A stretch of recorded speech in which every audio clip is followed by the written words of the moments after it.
My name is Khalusova. I'm from JetBrains. How many of you know JetBrains, what we do? Well, yeah, that's expected. So normally I have to explain that, there's IntelliJ IDEA, and everybody's like, oh yeah, right, I know, that's you, and that's us. So, but we do a lot more than that. We not only do IntelliJ IDEA, we also do continuous integration and issue tracking and a code review tool as well. It all started basically when we look for a tool that we need and we can find it. So like back in the day, there were Java editors, but there were no intelligent Java editors, so we made IntelliJ IDEA. Then we were looking for a continuous integration tool, and we made ourselves. And then we looked at code reviews. We started practicing code reviews. We tried a bunch of tools. And, well, naturally, as usual, we ended up building one ourselves. But I'm not going to talk much about code review tool that we have right now. We're going to focus more on the code review practice. So everybody knows what a code review is, right? How many of you do code reviews?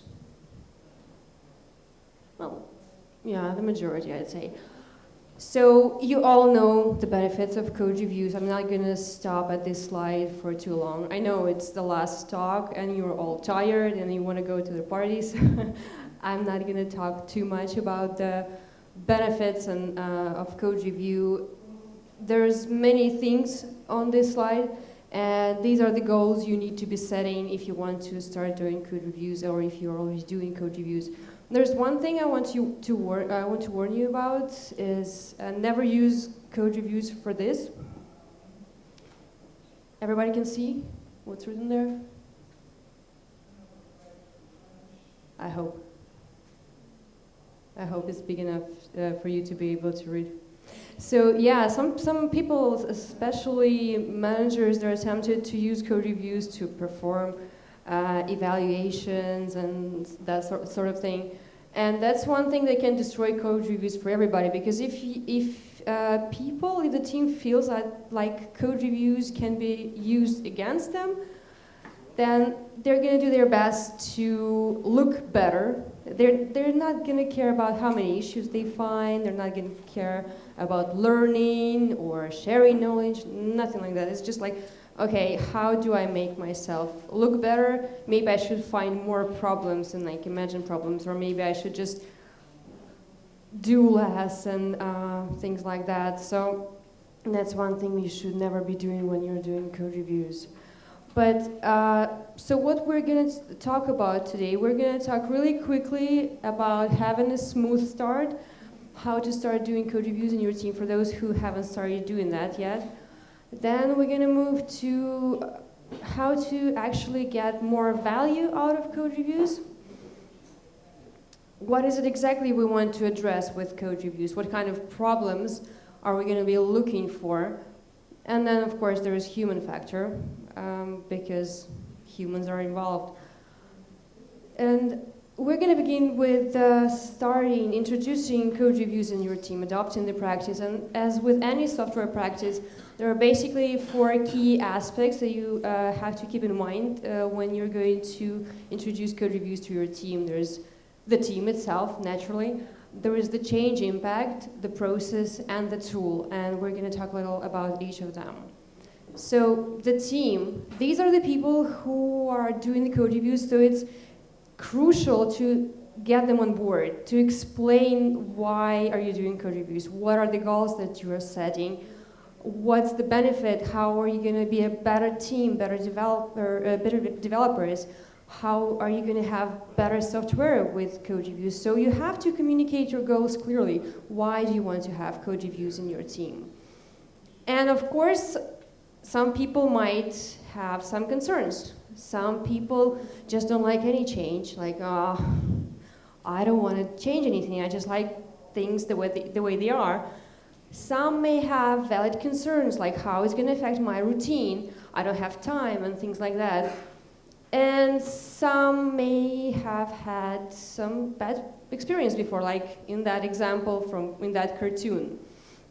So you need to listen to your team and a bit too early, and address these concerns, have a dialogue. And if there are valid concerns, you can work something out and adjust your plan.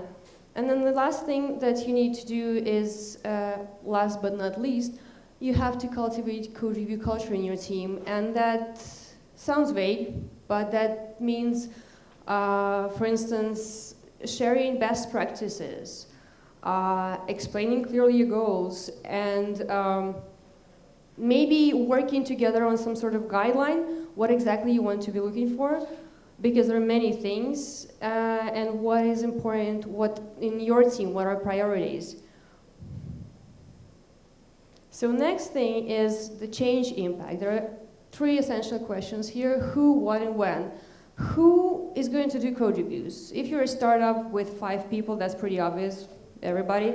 But if you're a company with hundreds of employees, it might be hard to start doing code reviews with everybody. So you may want to start with a small team of early adopters, and then on their examples show the benefits and show their experience, maybe the mistakes they've made, and so on and so forth.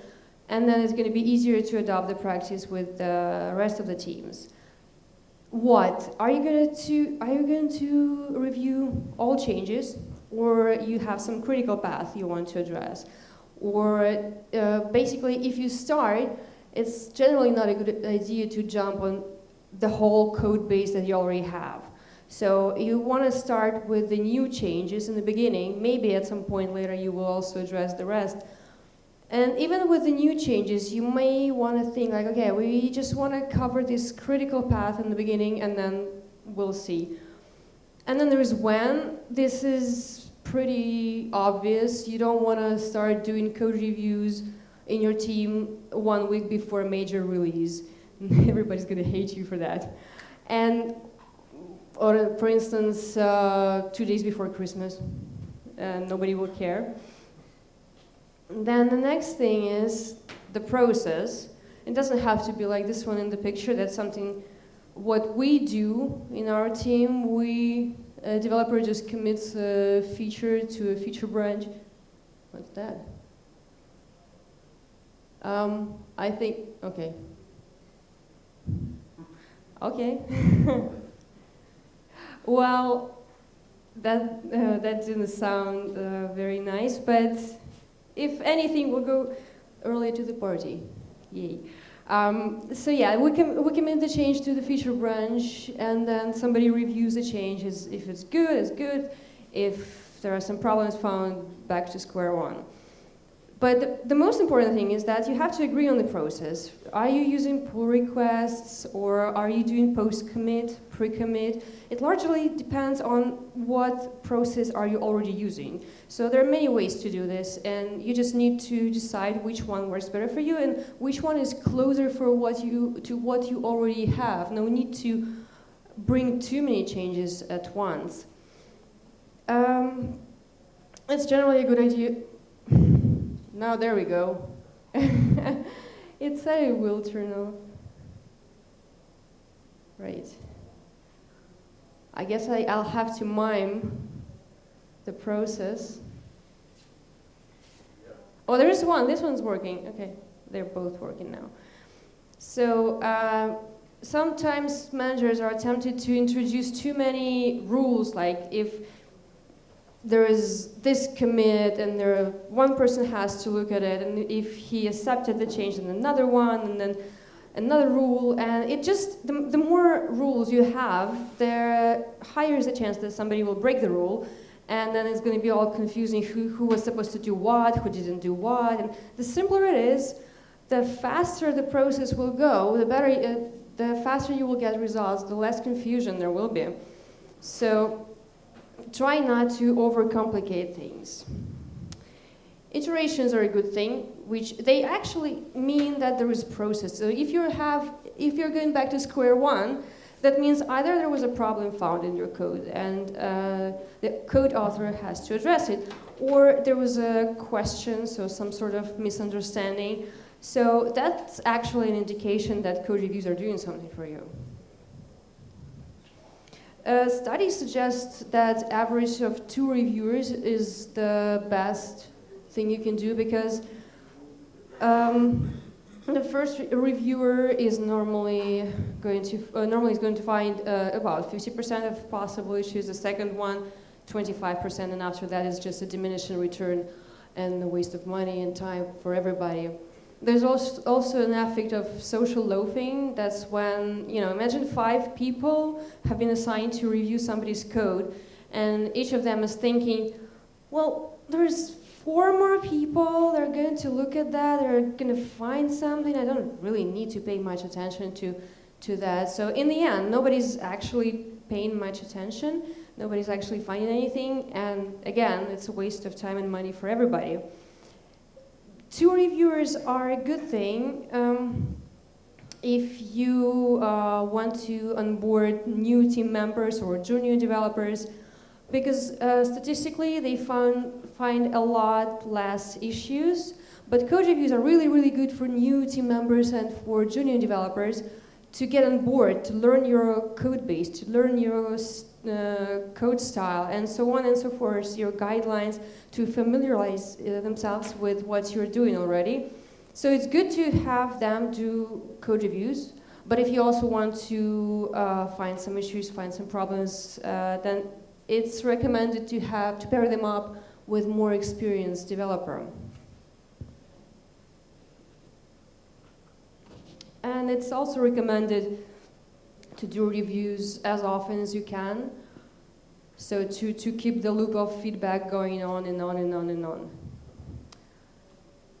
And of course, there is a new tool. Yes, you need a code review tool. It's a waste of time to do code reviews by sending code in the emails or something like this.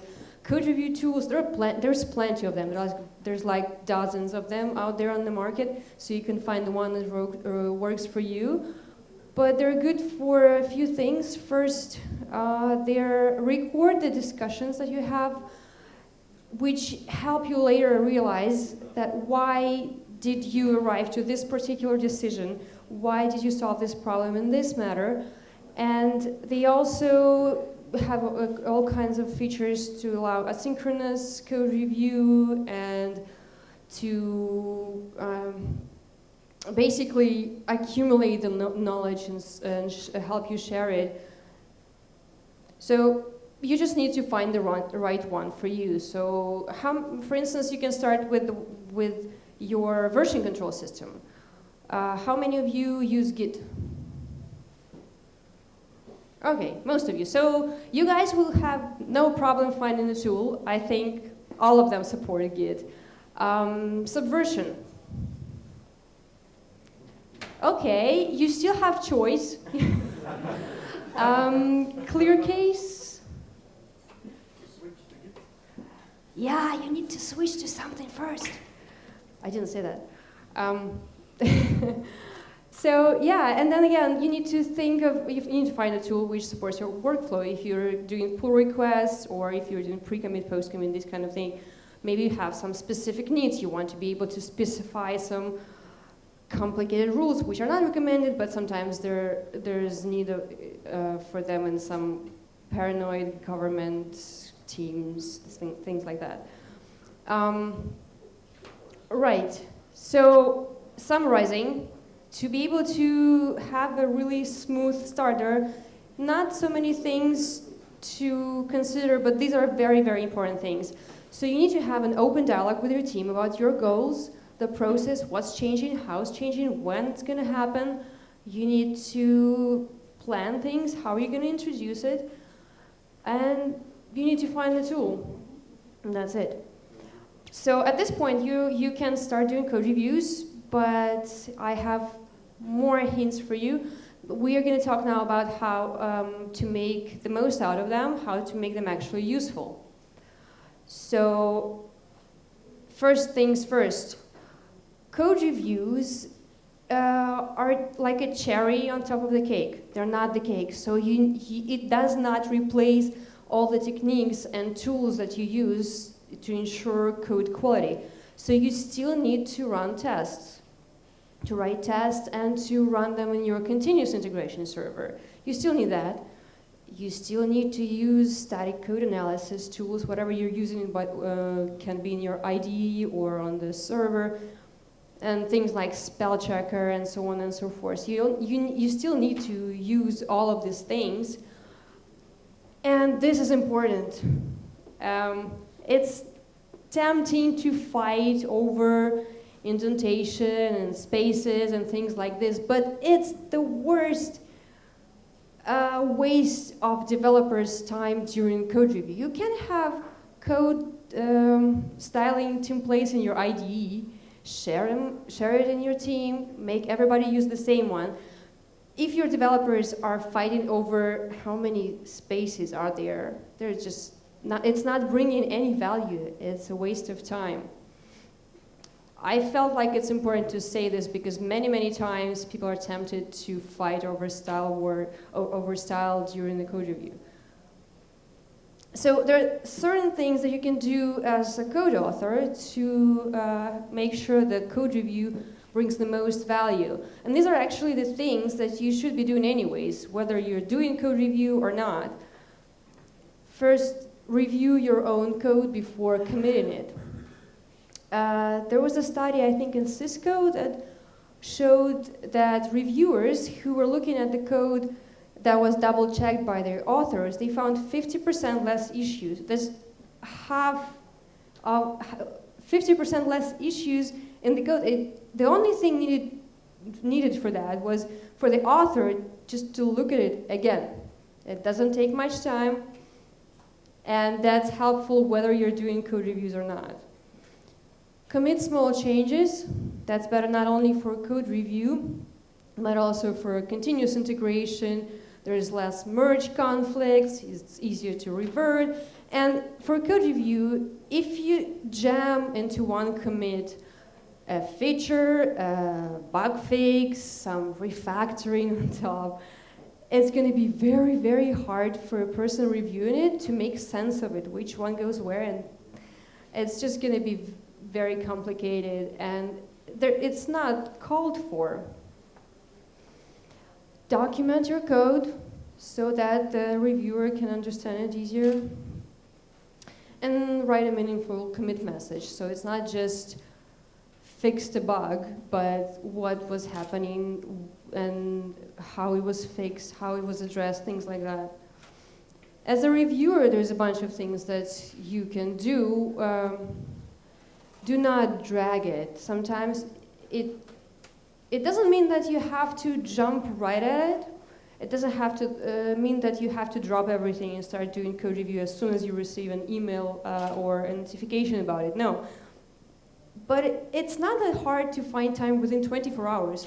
You can do a review right after lunch, or before you go home, or the first thing next morning, and do not spend too much time.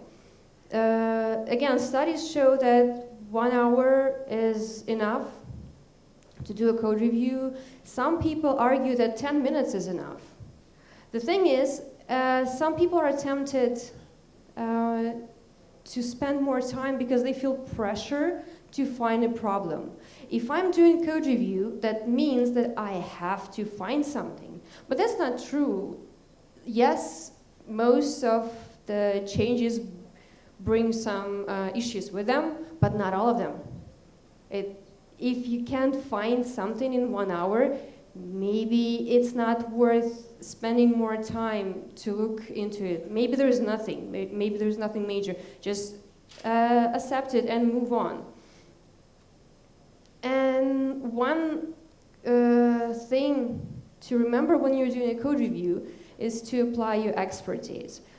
So if you're not sure what exactly you should be looking for, and for instance, if you have good knowledge of practical performance tips and tricks, maybe you should apply that. Maybe you should think of how you could improve this from the performance perspective. Or if you know a lot about security or something like this, and if it's applicable, bring that to the table. Because every team member has different background. We all have different experience. We all have more knowledge in certain areas. And the whole team is going to benefit if you bring that to your table, if you apply your expertise, if you share your knowledge. And then again, there's back to the question, what to look for in a code review. This topic is huge, and it also depends on your team. For some teams, security might be a huge topic, so you might want to spend more time reviewing this aspect. For some teams, it's performance. For some other teams, there might be something else. So you need to realize which are priorities in your team. But I'm going to give you a few pointers of the things you might want to consider. General and business logic, so correctness. Does the code do what it's supposed to? Then coding errors. For instance, sometimes there's accident, somebody uses and instead of or by accident, or off by one errors, or maybe using a variable for a check which has similar name to what was supposed to be used there. Then business logic and rules. If there is a notification that is sent twice to a user, then that's annoying, but that may not be a big deal. But if you give 55% discount instead of 5% just because of a typo, this may damage your business. And things like that will not be detected by a tool. You need to check them yourself. User-facing messages, are they correct? Are they understandable and are they clear? Then there is architecture and design. Is the code in the right place where it's supposed to be? Can it be reused? Or could it have reused something that you already have? Maybe it introduces duplication. Is it using correct data structures? This is very basic computer science, but so many people confuse data structures and misuse them. So that's one thing you might want to look into. Solid principles or any other design paradigms that your team favors. If you're an expert of detecting single responsibility principle violations, maybe you want to look for that. You know that? Over-engineering. Yagni, it means you ain't gonna need it. So basically, if I saw, I think it was on Stack Overflow, there was a competition who can make the biggest, the largest code for a hello world. And there were huge examples, but there was a competition on purpose. Some people are tempted to do this because they want to show off for a clever solution. But the thing is that in reality, when it's not a competition and not just, I can do that or this, overly complicated code tends to bring more problems than the simple one. So if it's overly complicated for no reason, then maybe it should be simplified. Sometimes it is like that for a future feature, and this may be okay. But that's the kind of thing that you should be discussing with the code author if you see the code that can be simplified. If it's there for a reason, or it's just there for some imaginary reasons. How easy it is to read and maintain the code. You're familiar with this quote? Everybody knows it, right? Yes, it's things you need to consider in this aspect is naming. Do the names actually reflect what they represent? Can you understand from reading the code what it does? Because if you can't, the next person who's going to be maintaining it probably will not understand it either. Then test coverage. Here, the trick part is that you have tools for test coverage that will show you the number of, the number for the coverage, but 100% is unrealistic goal for any team. So you will have some number which shows you something, but it doesn't tell you if the important parts are covered by tests or not. So by test coverage, I mean you as a human have an understanding which parts have to be covered by tests and which not necessarily. So you want to check if those parts, those critical parts and important parts are covered by tests or not. And if the documentation, if there is any, if it's required or not, you may want to look into that. Then there is performance. There's a bunch of tools that can automatically find problems with performance. Things that you want to change during the code check during the code review is if you have requirements for performance, if the change complies with the requirements. There is no point maybe of every time of thinking of how to optimize the suggested solution, but if you have requirements and they're not met, then that's a problem. You may want to look into performance tests if the new code had a negative effect on them. That's another thing to have a conversation with your colleague. Common offenders are unnecessary network calls and potential memory leaks, but you know many more of them as well. So things like that, for instance, line 19 looks fairly innocent. It's not going to show up in the code analysis. But the thing is, what we have here is individual calls to a database in a loop, in a for loop. And you have no idea how many of those there will be. So that's something that may need to be changed. Then there is security. Security, oh. I think it's tired. Okay, there's security. It's a huge topic, but one of the main areas where the problems can creep into your system, vulnerabilities can creep into your system, is third-party libraries. And the list that you may want to check is if there are any new dependencies introduced. But of course, you should be using the tools like, for instance, OWASP dependency check tool that you can run in your continuous integration to check for the third-party libraries for the dependencies. Then authentication. Do the new paths and services need to be authenticated? Does this data require encryption? Proper management of passwords, encryption keys, and so on.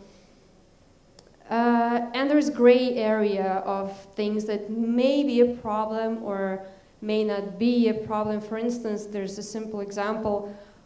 So Java util random, it's not cryptographically secure, which is completely fine if you're using it for just to generate a random number. But if you're using it for session IDs, password reset links, and things like that, you may want to use Java secure random.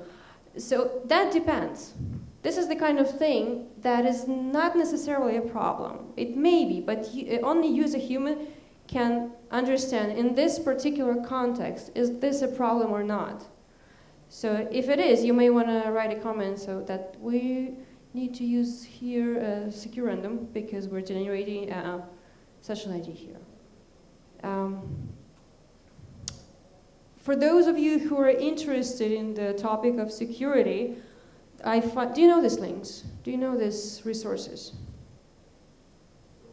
Who doesn't?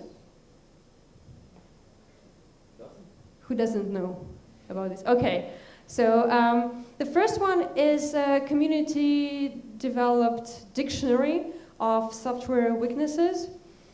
There's a lot there to read about. It's not only in Java, but all kinds of everything possible there.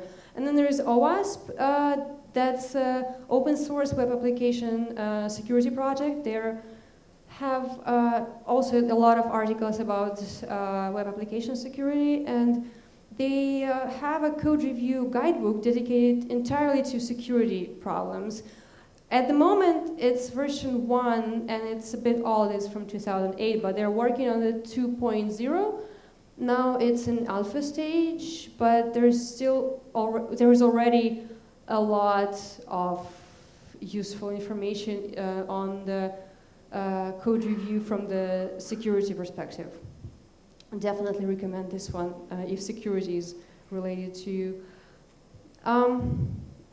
One thing I could not skip, is, like I mentioned before, we have a tool for code review that we develop ourselves. And we have, since JetBrains does most of the development in Java, and we have some special features in app source for Java teams. We basically, what we did, we took IntelliJ and we put it on the server side. So we have server-side static code analysis in your code review tool, and code navigation, and find usages. And there is also an IDE plugin, so you can do all the code review without leaving IntelliJ. That's pretty impressive, that nobody else does it at the moment. So these are actually screenshots from AppSource and not from IntelliJ. But yeah, like I said, in its core, it's pretty much the same thing. So there you go. There's only one thing that can ruin everything for everybody. It's us. All the tools, all the best practices, the perfect workflow, and then have you seen this? Well, yeah, that somebody sees your code and they review it, and it goes like this.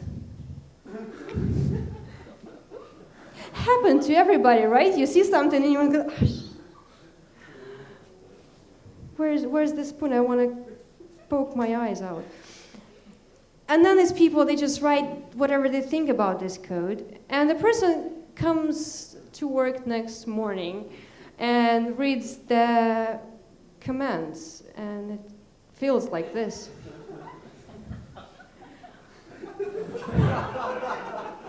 I'm sure everybody at least once in their life felt like this after reading, like, all those comments. And then there is level Linus. He's pretty famous for giving interesting feedback. That's not just a one-time thing, that's like the ongoing tendency, I would say. It appears that it works for his team, but generally, I would say we need to learn how to give feedback. And although it works for Linus, for the majority of the teams, being rude will not bring you much. You won't gain much by being rude to your colleagues. We should not dictate our opinion. It's always better to ask questions. Because if you say, well, this is not going to work, do it like this way. The person who's reading this has three options. Has just shut up and do it. Then the second option is to start arguing and defending because of the tone it was said. And the third option is the worst. It's just ignore. It's like, whatever. But if the third option is the worst because there is no technical discussion, if there was a problem, it's not fixed. If the person who wrote the command was wrong and there was not really a problem, he doesn't learn anything. He doesn't learn that he was wrong. So the best thing to do during a code review is to engage in a technical discussion, because the whole point is to learn to find problems and to come up with better code in the end. So you have to, if there is a problem that you see in the code, ask question, did you consider this? Why did you do it in this way? Have you thought of blah, blah, blah? Because maybe the person who wrote it already thought of it, and for some reason decided to do it in another way. Maybe not. But if you ask a question, you don't make the code author feel bad and stupid and bullied into something. You start a discussion which more likely will end up in better code and better developers. And it's okay to have different opinions. It's okay to disagree and argue. The only thing that you need to keep in mind when you're arguing with somebody, everybody has certain threshold of quality. So, and after that, it's trade-offs. So every problem has multiple solutions. If the solution of the code author is different from what you would have done, but it's the same quality, then maybe there is no point in arguing because people do things in different manners. And if the quality is up to the standard, then maybe it's okay that it's made in a different way. You cannot expect everybody to develop things exactly as you would. So it's only important to disagree and argue when the suggested solution is below this quality threshold. Then it makes sense. And be sensitive to cultural differences. Sometimes it's hard to understand what people are saying in their comments. Sometimes they may appear nice when in fact they want to say something bad about you. This is a famous example I stumbled upon in the internet. So, you know, sometimes British are too polite, and when they say something, you think, oh yeah, great, I did a good job. And they actually mean, oh, you need to rewrite the whole thing. But that's only half of the story. We need to learn how to receive feedback as well. So sometimes after reading comments on your code review, your first reaction is to get up, walk to that table, and punch the person in the face. It doesn't give you anything in the end. So the best thing to do is just to take a deep breath and then give it some thought. Because maybe the suggestions are valid. Maybe you did overlook something. Maybe there is room for improvement. And then if you don't agree or if you don't understand, it's better to ask follow-up questions. And again, by asking questions, we're getting technical discussion. We're not just demanding things or throwing rotten tomatoes at each other. We're having a discussion which will likely end up in a better solution. And there is this. How many times do you receive compliments about your work? Right. So we receive feedback from users, from QA, from fellow developers, and it's always like, this doesn't work, this is bad, this should be redone, this should be reworked, and so on and so forth. There's so much negativity.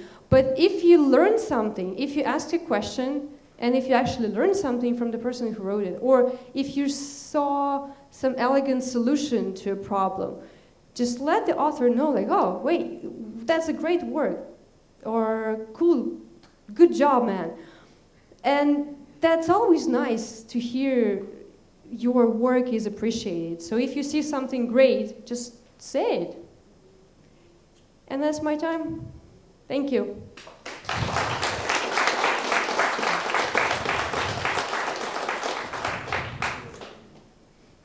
Questions? Yes? I have a question. Thank you for the talk. The question is, should code reviewer have the possibility to block changes in case? Well, that should be decided on the team level. So if, for instance, if you have some critical path, or if your whole system is critical, right? Then maybe as a team you want to assign some person, or a few senior developers who can block the changes if they're not up to the standard. This is the kind of thing that you should decide in the beginning, whether you want certain people to have this power or not. Because if you start doing it randomly, you're going to have argues, you're going to have people who will be offended, and so on and so forth. It's not going to be good. But if you think that it's good, if you all agree that's good for your particular product, project, your team, then that's something to decide together. I don't see why not. In some cases, it may be valid.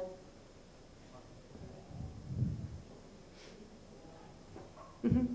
How much should you reserve for code review? I mean, suppose you have a task and this development task you estimated in 1 day.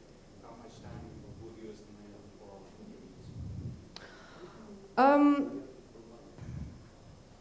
reviews? We don't really operate in this numbers, because with just if you keep your commits relatively small and not huge, then normally it shouldn't take too long for each change. So how many changes you do per day, and for each, let's say, from 10 minutes to half an hour.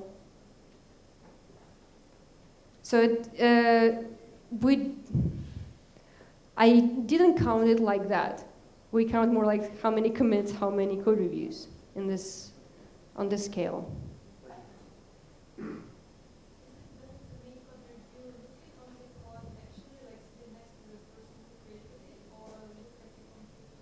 You're talking about pair programming, or yes and no.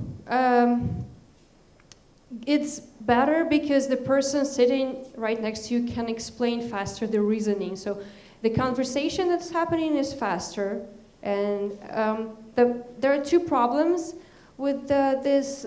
First, there is no record of your discussion. So if you decided, okay, this is a good way to go, and the person explained to you, the next person who will be looking at this code will have no idea how did you come up with this solution, how did you arrive to this thing. And then another thing is, if your team is distributed in different cities, you have to, well, it's just impossible to do. And then again, you need to plan for this kind of code review. You have to make sure both people are available at this time, and they can meet at this time. It's convenient for both of them. So there's just, it may be complicated to arrange that.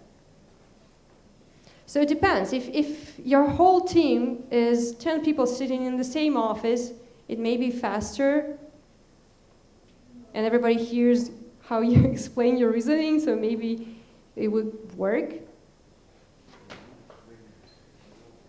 But then again, if the new person comes to your team, there is no record of what happened, and you will have to explain it again.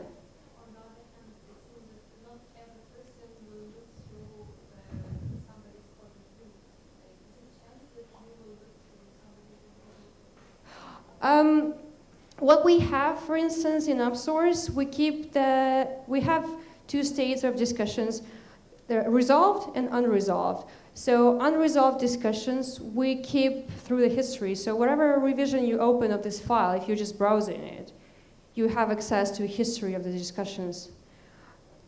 And you can always you can point out the person to a specific code review to see the resolved discussions as well, if there are questions about it.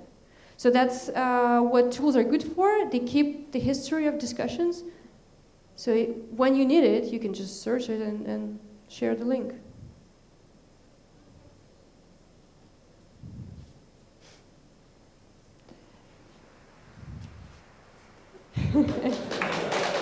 Thank you.